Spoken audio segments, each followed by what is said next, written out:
Hello everyone, and welcome to another video. So I'll continue on with the Huntress project, and I'm going to try and paint her roughly like what's on the box with my game color set. So to start with, I've picked my favorite flesh tone. Now I believe this makes a very nice warm reddish flesh, and that's color is dwarf flesh. Now this will be our base flesh tone. It'll be the colour from which we both shade down and highlight up. But before we get to that stage, we have to put on many thin layers of the base coat. So let's get to it.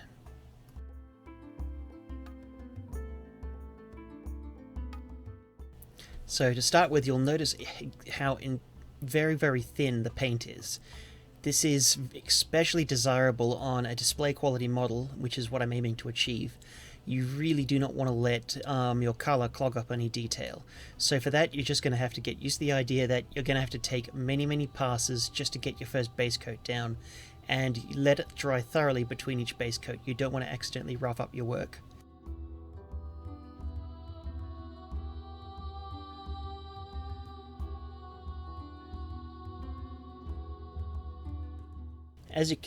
As you can see from the last video, I have left the head and the cloak and the body on two separate bases just to make it easier to get into, all of the difficult to reach places. This will be especially useful when we get to the stage where we paint the cloak and the other details.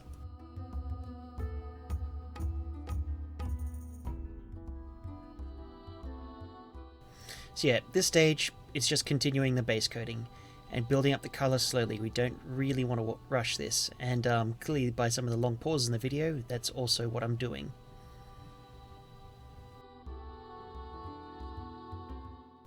Okay, now we're up to the shading. So I'm creating a mix of colour here.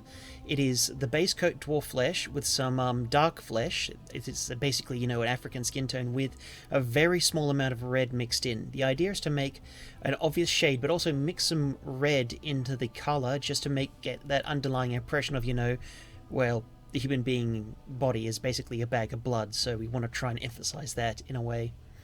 Now, initially I'm going to be a bit rough, just sketch in where I think the shades should be, and we'll clean it up later on. So you can see there what I'm doing is just working the colour in, and every now and then I'll just use my finger to just wipe it a bit away to get it off the surface, off the more raised areas, and leave it in the exposed crevices. To be honest, this is the least procedural and, for lack of a better word, prescriptive part of the process. It's basically just playing with the colour until I like what comes out. I'm afraid there's nothing more universal's the right word. There's nothing more fantastic about it than that. It's just playing around with colour and seeing what comes out.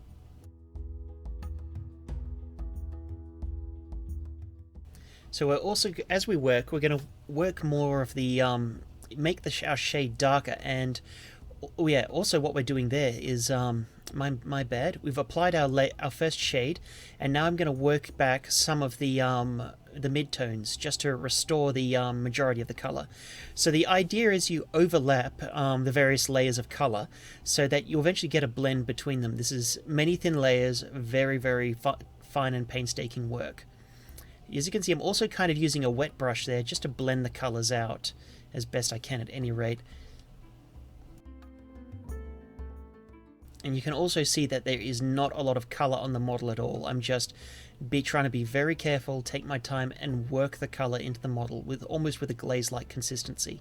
Though right now I'm not really using any glaze medium because that'll make the colour a bit too fine for the purposes I'm going for.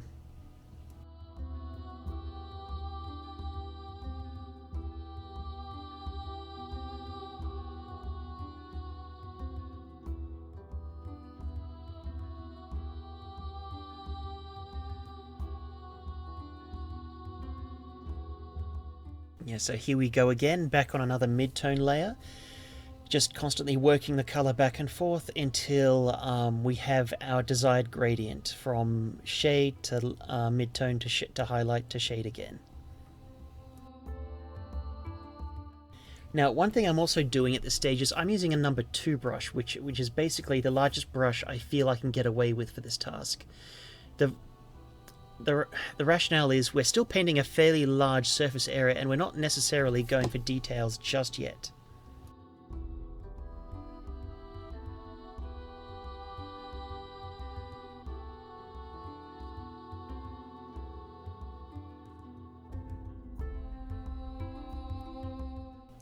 So yeah, in terms of where I'm focusing on the colour, I'm again imagining just this character is standing outside in the sun after lopping the head of this unfortunate dude. So a lot of the areas that'll catch the sunlight would be her upper thighs, her arms, shoulders, breasts, of course. You know, chainmail bikini doesn't hide much.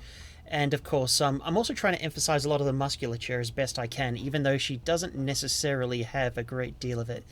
Presumably this axe-wielding lady, this budget Red Sonja, is relatively fit, so I want to try and show off as much musculature as I can, even if it means, to a degree, painting some of it on the model by emphasizing highlights that aren't necessarily there.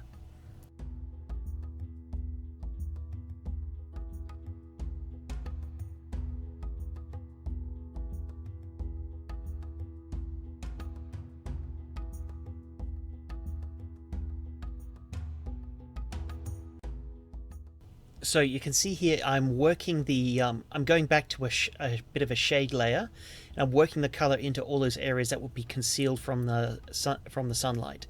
So that is on the inner thigh, under the arms, on the small of the back, and those sorts of places, and the cleavage between her breasts a little bit, just to emphasize their enormous size, quite frankly.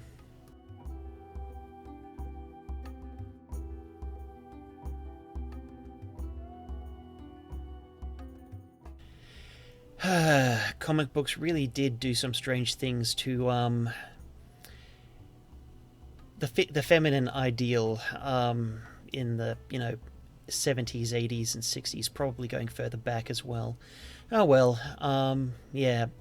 Depending on how old you are, this model is definitely based on Red Sonja, the comic book character. Conan's. Honestly, I don't know. I know the name. I don't really know the backstory.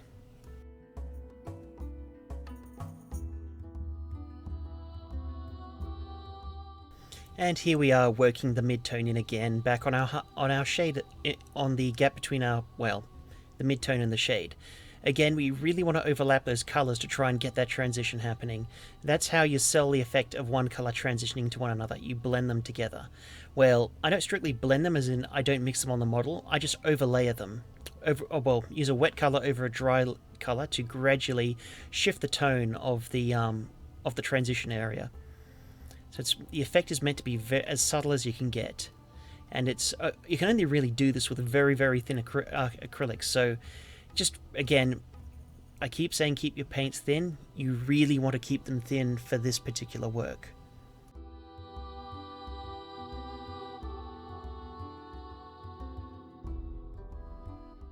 So yeah, we've also done all this work, and we haven't even moved on to highlights yet. We're still working on the shades.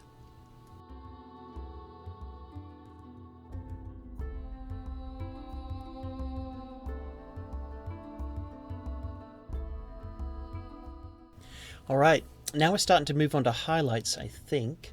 So I'm going to, again, start gradually by adding, well, actually, I think I'm still on the mid-tone. It's really hard to tell due to the finicky nature of this work.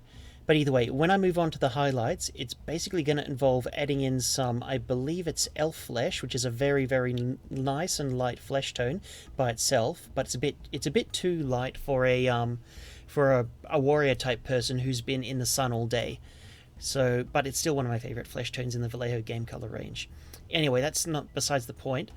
What I'm doing is what I'll do is I'll gradually mix that in and into the original dwarf flesh, and gradually sort of blend the highlights onto the model, gradually working my way up. Okay, and the thing is, you really do want the for the highlights, they shouldn't be as thin as your shades, because the shades you can get away with being a bit thinner with shades, because you want to stay in the existing color and make it translucent. With highlights, you have to fight for a lot more of the pigmentation that you get in order to overwhelm the previous color. So make your highlights just a little thicker, but also try and I reckon drag them up the model to the point of your highlight. Like for your brushstroke, you start at the point of least shade and you drag up to the point of highest shade, and then you go back with if you need to, you go back with just a damp brush and clean up any mistakes and things that don't look quite right. This is the method which works best for me when painting these sorts of broad and flat highlights, especially on irregular surfaces such as a human body.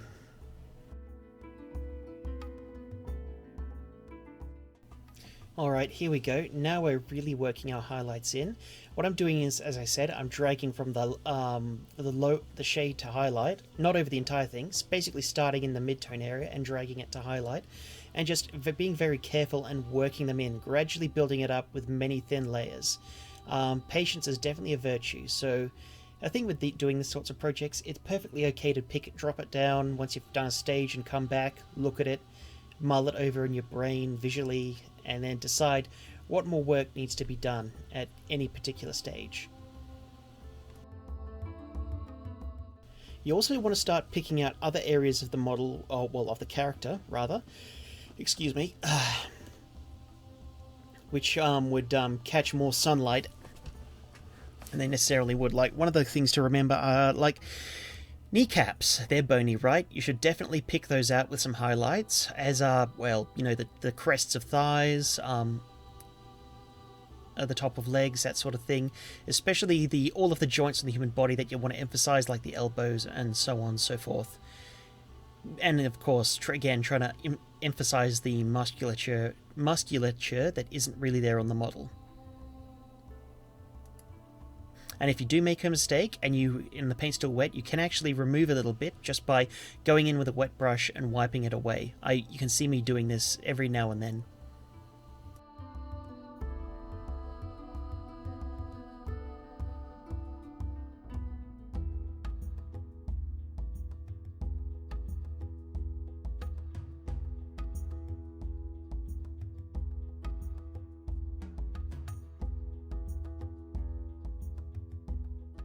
Again, as you proceed, just keep adding color until you finally emphasize, until you feel you've reached a point where you've emphasized the highlights enough. It's mostly to taste, but if you attempt for competition painting, try and know what the tastes of the judges are, and they'll generally want you to take your highlights as far as you possibly can. So bear that in mind if you want to try and shoot for competition level pieces.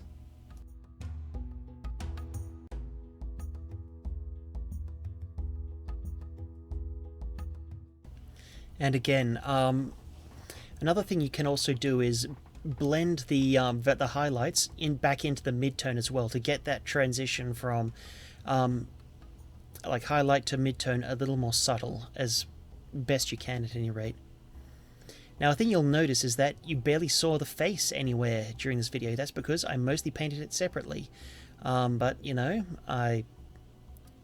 what was I going to say?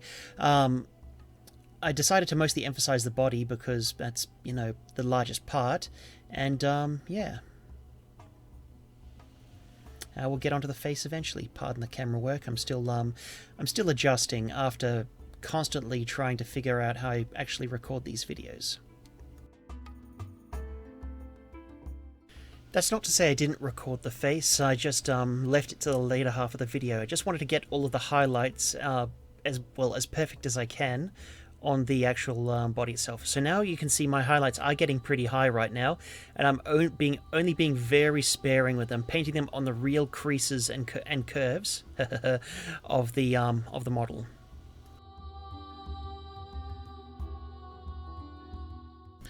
Alright, if you also follow my brush strokes, I'm also aiming I'm being very small and very precise, only using really the tip of the brush. I'm more back to almost line painting at this point. I will say my highlight mix is a little bit thicker at this point. Anyway, not much else to tell. I'll eventually work my way up to the pure elf flesh on the most extreme edges of the highlight musculature. Okay, and of course, we have made a start in our face. So to start with, what I've just done is I've got my similar flesh shade mix, you know, dark skin, red, and dwarf flesh, and I'm just sketching in where the highlights, I think the highlights should be, and I'm not being particularly neat at this stage. I just really want to establish that shade first of all. Anyway.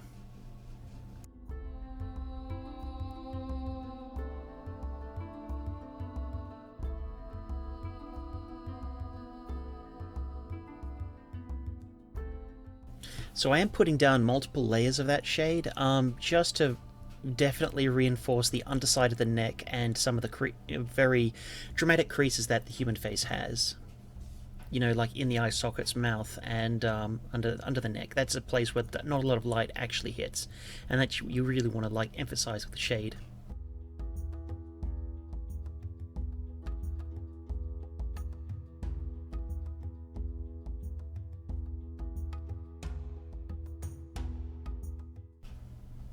So what I'm doing now is I'm sketching back the intermediate layers of the skin tone.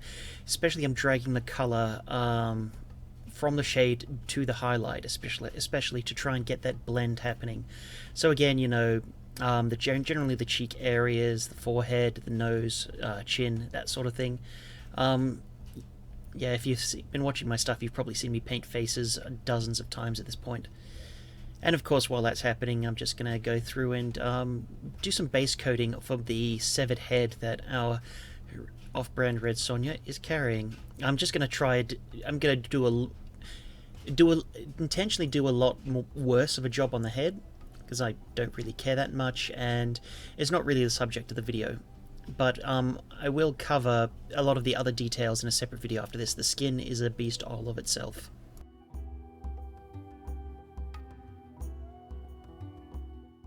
And of course, to do that skin will take multiple layers. And in terms of what I'm doing here is I'm just starting to sketch in where my midtones and highlights are going to be.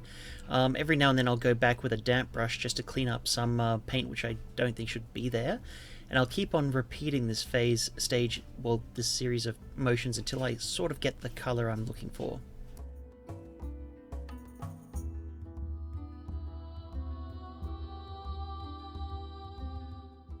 This, of course, also means going back in with a shade when I feel that I've overpowered the shade that I initially laid down. So, yeah, again, it's further emphasizing shades as well as highlights.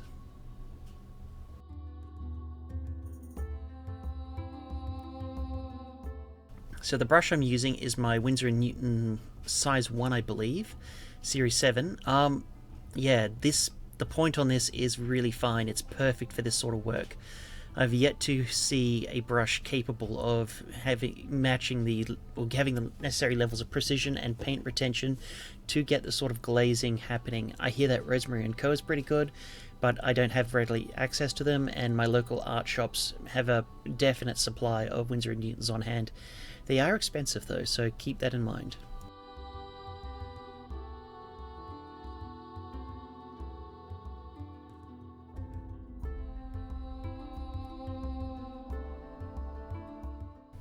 So I'm going to take my highlights a bit higher than I took the highlights on the body. And again, faces and bases, those are the two things in a miniature you really want to get right. And for this early stage, I'm doing the broad flat highlight. So again, just like, you know, blending the highlight into the midtone, I'm dragging the color up from the midtone and into the highlight. Well, you'll see me do that in a minute once I get back to painting.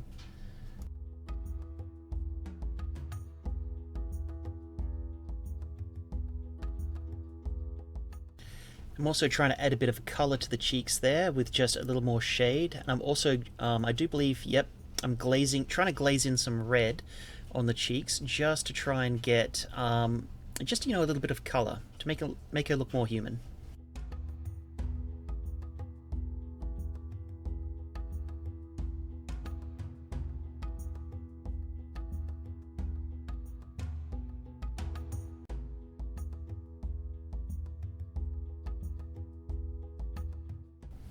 Now you can see there I'm trying to narrow down my brush work and get it very, very precise, or at least as precise as I can be now that I'm working on the final stages of the highlights. So again, emphasize the things in the high highlights, the tip of the nose, basically the forehead just above the eyes, draw attention to them, and I think the chin really is ideal. Also ears if they are visible, but this model doesn't have particularly visible ears, so in this case I didn't need to worry about it.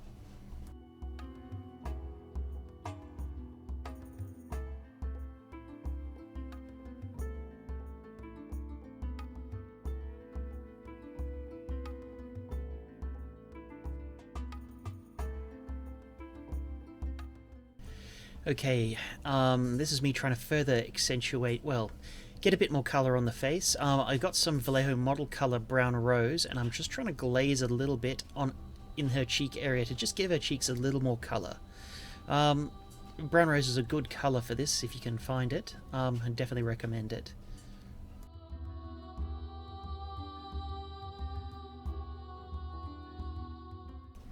And again, like, I'm not trying to be prescriptive about this. I just keep on playing with the colour until I've basically established the level of highlights that I feel are necessary for the model. It's very much a cop-out thing, but this is kind of what happens at the when you try to push yourself to the higher end of painting. You just keep wheedling away at a thing until it looks like the way you think it should. Sorry if that's not much help, I guess.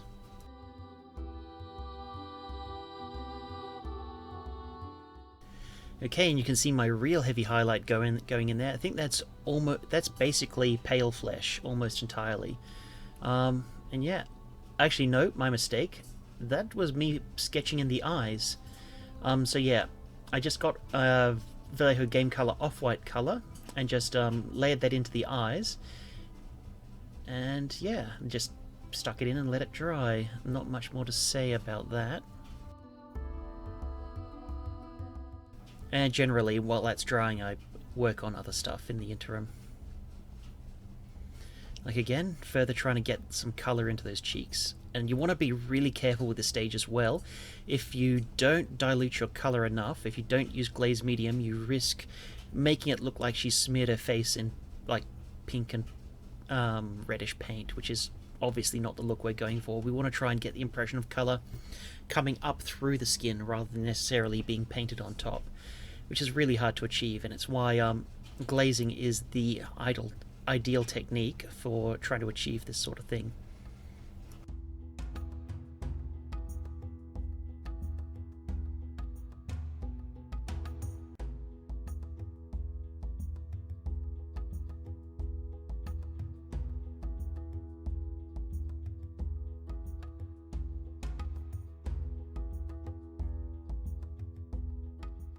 Again, just adding a bit more to the highlights, and you'll notice that I'm at the stage where I'm taking a lot of time to just stare at the miniature and figure out exactly what steps I should take next.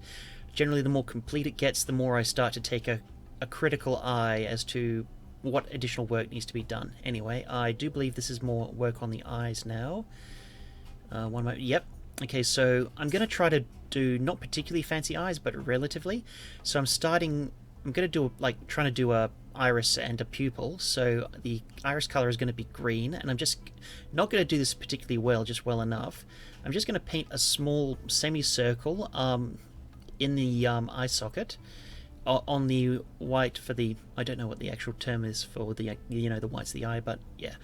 Just paint a small semicircle on that, and then that's our base for the eye. This should be very, very subtle. Like some better painters than I actually do, like actually a little winkle highlight that human eyes tend to do. And I feel no shame in admitting that I can't. Okay, and of course I just dotted in the pupil there. That's a relatively simple step. The audio cut out for me. I apologise. And then once all down and dry, I'll go back in with the white just to further continue shaping the eye a bit and further reinforce the colour in there. And I think one of the final steps I took with this was to glaze her lips red, just to try and get more colour into the lips explicitly. And also put a bit of a highlight and shade on the lips with some slight, like pure dwarf flesh highlights, because I tend to leave the lips on the base colour and just highlight them with a bit of a small colour.